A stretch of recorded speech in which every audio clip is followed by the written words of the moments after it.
here we are at Gibson Road and Horizon Ridge Parkway, the site of a November waterline leak on the South Valley Lateral.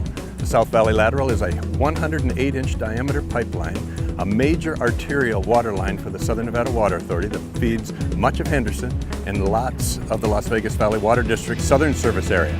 So upwards of 1 million people can get their water from this pipeline. Back in November, Henderson noticed a leak emanating out of the ground. We marshaled the troops, found a 1-inch diameter hole sprung in that pipeline that's about 25 feet deep, and within about 9 days, we were able to take it out of service and put it back into service and fix it. Part of the successful completion of getting this job fixed and underway was our coordination with Henderson to identify their water needs, fill up their reservoirs prior to taking this water line out of service. The same with the Las Vegas Valley Water District, notifying our other entities like North Las Vegas that we would be diverting water that normally might go up into their pipelines if necessary to keep everybody in water while this 9-day, 10-day outage happened.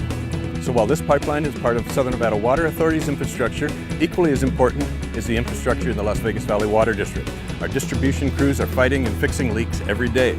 But part of fixing those is the coordinated effort that we have with our engineering department and infrastructure management to identify leaks, identify affected parties, and minimize the downtime of any customer to water service in the valley.